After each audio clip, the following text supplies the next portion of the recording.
Hola, aquí el Capitán Patapalo al habla. Para el breve vídeo de hoy había pensado volver a las fuentes originales. Hemos estado hablando de terror estos días, hemos estado hablando de libros concretos. Yo hoy quería volver a uno de los autores clásicos porque creo que es muy importante echar la vista atrás al trabajo que han hecho los demás. Es un poco el dicho aquel de que un enano subido a los hombros de un gigante ve más allá que el gigante. Bien, la idea es sencilla. Del mismo modo que es importante beber del folclore clásico, de la mitología, etcétera, es importante volver de tanto en tanto a los clásicos para ver qué han escrito, para ver cómo han abordado el género de terror y además, si tenemos la suerte y nos han dejado ensayos al respecto, pues para leer esos ensayos y ver cómo concibieron ellos el terror, qué es lo que analizaron y por qué dieron con la clave para convertirse en auténticos clásicos. Bueno, si hablamos de clásicos en esto del género fosco, para mí hay uno ineludible que es, por supuesto, M.R. James. Montague Road James, cuyas obras podéis encontrar editadas en la colección Valdemar, en la colección Diógenes, perdón, el Club Diógenes de Valdemar, con unas magníficas traducciones de Torres Oliver. Es uno de los grandes clásicos, se le considera un maestro en cuanto a la literatura de terror y en particular de lo que se llama la ghost story, es decir, los cuentos de fantasmas, los cuentos de arcados, es decir, los cuentos de aparecidos. Bien, este enorme filón que en la literatura anglosajona se ha explotado profundamente tiene una serie de resortes que el señor James llegó a manejar con maestría. Bueno, hay que ver un poco cómo era el personaje, ¿no? M.R. James era, creo, un diácono, es el término exacto.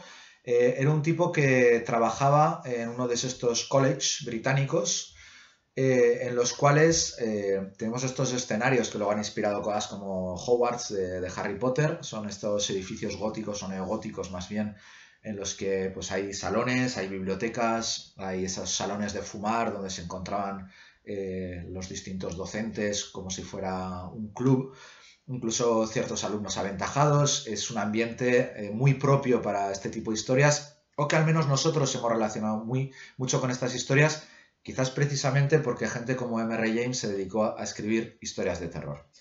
Y esto va a ser algo que vamos a encadenar precisamente con la primera regla, la primera norma para escribir relatos de fantasmas de M.R. James, que explicaré a continuación. Bueno, M.R. James tenía una pequeña tradición, una de estas tradiciones que hacen soñar, como el encuentro de Villa Diodati, y era que cada Navidad regalaba a sus amigos la lectura de un nuevo relato de fantasmas que escribía para la ocasión. Es así como nace esta serie de historias de fantasmas de un anticuario, que se ha publicado en varios volúmenes, pero bueno, la idea es que son varias historias que eran un regalo en sí mismas, un relato narrativo que él leía a sus amigos y a sus íntimos en esas veladas en torno a una chimenea, después de una buena cena, con un vaso de brandy en la mano, bien relajados, fumando en pipa, para acabar bien la velada. Bueno, a medida que iba escribiendo estos relatos, quizás por su faceta docente, o al menos yo lo imagino así, no soy para nada filólogo ni historiador de la literatura, debió reflexionar sobre los mecanismos que hacían funcionar las historias de terror, y de ahí nace esa idea de enunciar o postular tres normas, tres reglas sobre cómo escribir una buena historia de fantasmas. Hoy abordamos la primera, con la idea de que seguramente a priori nos van a sonar muy extrañas. Vamos a pensar que están obsoletas, son normas de principios del siglo XX, de finales del siglo XIX. Son normas que, no obstante, yo creo que siguen teniendo mucha validez. Vamos con la primera, en traducción de Francisco Torres Oliver. Dice así: la historia debe tener un marco moderno para acercar la experiencia al lector. Aquí ya los más avezados me dirán de entrada, bueno, pues ya la hemos liado, ¿no? Un tío del siglo XIX, de principios del XX, que me dice el marco tiene que ser moderno, todos sus relatos los podemos tirar ya a la basura, porque evidentemente un tipo de principios del XX, de antes de la Primera Guerra Mundial, no va a poder darme un marco moderno. No va a haber teléfonos móviles, no va a haber trenes, no va a haber ordenadores, no va a haber internet, no va a tener una lógica moderna. Bien, desde mi particular punto de vista, ya la ley de por sí, podemos decir que ha sobrevivido. De hecho, esto del marco moderno, pues lo hizo Poe, lo hizo Richard Matheson, lo hizo Stephen King. Y Stephen King, que nos trajo el terror de supermercado, el terror suburbial de estas urbanizaciones de los Estados Unidos, es decir, el terror moderno para... Bueno, sí, el terror ochentero en una época, luego pues ya sacó el tema del móvil más adelante, pues sigue adoptando siempre un terror moderno. O Cliff Barker, todavía más, que le da una nueva vuelta de tuerca y nos trae esas espeluznantes historias de Metro, esas espeluznantes historias de la Inglaterra que conoce él. Bien, la regla ha sobrevivido. ¿Y qué pasa con los relatos? Tiramos a la basura todo el trabajo de Mary James, tiramos a la basura todo el trabajo de Edith Wharton, tiramos a la basura el trabajo de Poe. Pues para mí la respuesta es no. Y voy a desarrollarlo un poco. Porque es que yo creo que el tema este del marco moderno, más que marco moderno, la idea es hablar de un marco cercano. ¿Por qué enuncia esta regla M.R. James? Aunque en la actualidad tendemos a mezclar churras con merinas y hacemos un poco la amalgama entre la novela gótica, las historias de fantasmas, Poe y todo, en realidad son épocas distintas y es un proceso dentro de la literatura de terror que va evolucionando. Es decir, la novela gótica, digamos que abarcaría desde finales del siglo XVIII hasta entrado el XIX y, por supuesto, se ha seguido trabajando después. No quiere decir que un género desaparezca, pero digamos que su época dorada estuvo un poco ahí y trajo una serie de símbolos, trajo una serie de escenarios, una serie de convenciones que se explotaron largamente. Es el tema del castillo en ruinas, es el tema de la abadía abandonada, es el tema de la mazmorra. Curiosamente, la novela gótica en tiempos tendían mucho a irse a Italia, a escenarios que para ellos eran exóticos, la España más oscura, pero luego nosotros hemos terminado identificándolo mucho más con los ambientes británicos. Bueno, ya entraremos un día en materia con este tema, pero a lo que quería venir yo es que M.R. James en un momento dado pone en cuestión la idoneidad de este tipo de escenarios y se dice, quizás si yo quiero tocar a un lector más contemporáneo, tengo que buscar un escenario más contemporáneo, tengo que plantearme si un marco más moderno no tendrá una efectividad mayor con mi lector, visto que le resultará más cercano. Es decir, si yo quiero asustar a un noble que ha heredado un castillo abandonado en Escocia y que va a visitarlo por primera vez, y se encuentra lleno de retratos familiares y vetustas cámaras con corrientes de viento y fantasmas y aparecidos que arrastran jaurías de perros para la caza del zorro y cadenas y tal, pues bien, sigo con los cánones de la novela gótica, me irá muy bien. Pero yo a los que quiero tocar es a esos miembros de mi círculo más cercano, a estas personas que vienen a mis veladas de Navidad, a las que intento arrancarles un escalofrío. Y ahí M.R. James se dice, quizás con una historia ambientada en la biblioteca de un college, en la biblioteca de una universidad, en la biblioteca de un instituto superior, quizás con una historia en una capilla de barrio, quizás con una historia en una librería o en un despacho, tenga una facilidad mayor para llegar a mi lector y arrancarle ese escalofrío. Volvemos al tema de que autores posteriores han aplicado con mucho acierto esta ley. Stephen King, por ejemplo, lo poníamos como ejemplo directo, u otros que han ido reelaborando mitos, pues desde Poe a yo qué sé. El tema es, ¿qué pasa con estos relatos antiguos? Y ahí voy con el tema del marco cercano más que el marco moderno. Porque a día de hoy nosotros no establecemos nuestra cultura lectora, nuestra cultura de narrativa de terror, solo a través de lo que vivimos.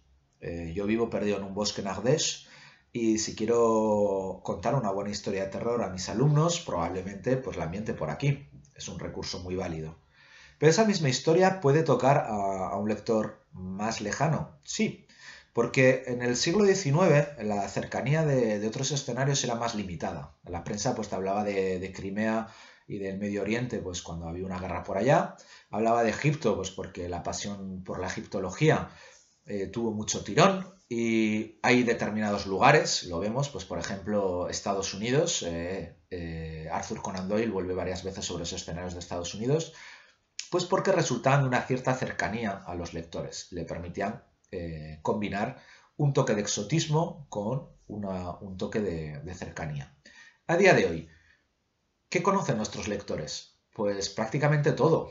Es decir, nos nutrimos de series, nos nutrimos de películas, nos nutrimos de novelas que están ambientadas en los lugares más dispares. Y se ha generado un fenómeno paradójico. Hemos bebido tantísimo de la literatura de terror clásica que a veces es más fácil suscitarle un escalofrío a un lector con un escenario clásico, con un escenario de mansión victoriana, con un escenario de castillo en ruinas o con un escenario de barco fantasma en alta mar, que con algo más cercano como pudiera ser una tableta, una clase en un aula masificada o un día en la cola del paro. Al final el quid, y yo creo que ahí está el lado atemporal de esta ley de M.R. James, es que nos tenemos que plantear, eso sí, a qué lector queremos tocar y qué marco le vamos a dar a ese lector para que entre a trapo con nosotros. Y eso no va a tocar solo a la tramoya, no va a tocar solo a la ambientación, eso va a tocar también a la escritura y va a tocar también a la estructura del relato.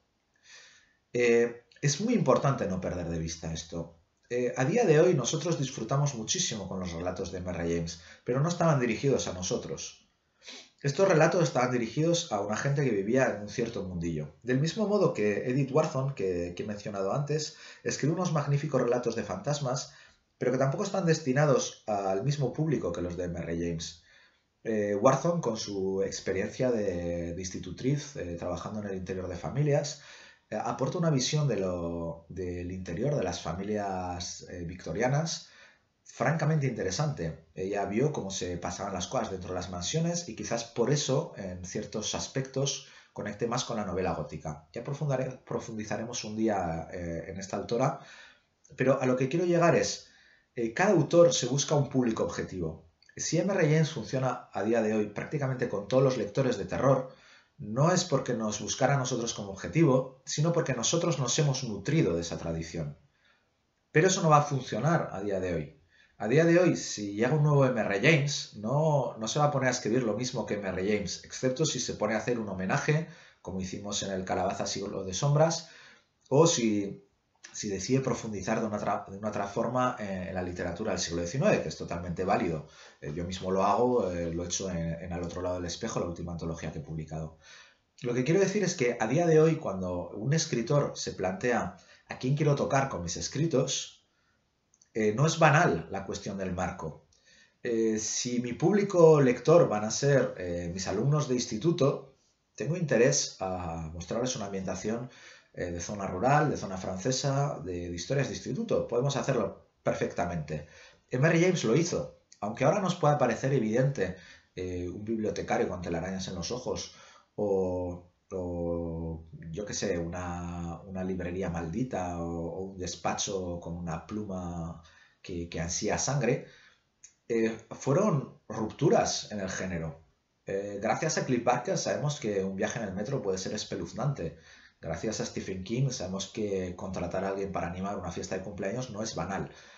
El lector contemporáneo, el autor contemporáneo, tienen que plantearse esas cuestiones. Y en ese sentido, la norma de M.R. James sigue vigente. La historia tiene que tener un marco pensado, un marco quizás moderno no sea la palabra, porque podemos hacer terror histórico, pero tiene que ser un marco próximo al lector. ¿Por qué? Porque si es próximo es mucho más fácil arrancarle el escalofrío. Si es un lugar que identifica, la suspensión de la incredulidad se consigue más fácilmente. Esa barrera de cristal se va a romper más fácilmente y vamos a conseguir tocarle y vamos a conseguir arrancarle las emociones. Y eso al final es lo que nos pide la literatura de terror. Así que bueno, por hoy acabo, que me tengo que ir corriendo otra vez al Kendo. Si tenéis tiempo, leed a Montague Road James, Mr. James. Merecen la pena sus ensayos y sus reflexiones. Y desde mi modesto punto de vista, si no conocemos los clásicos, si no echamos la vista atrás, va a ser muy difícil que innovemos, va a ser muy difícil que afiancemos bien los pies, es un poco como en el Kendo. Si no tienes bien los apoyos, difícilmente vas a lanzar un buen ataque. Así que leed mucho, demonios. Si sois lectores, leed. Si sois escritores, leed todavía más. y nos vemos la semana que viene, que como estaré de vacaciones escolares tendré un poquito más de tiempo, intentaré hacer un vídeo más largo. El Capitán Patapalo se despide, hasta la próxima, compañeros.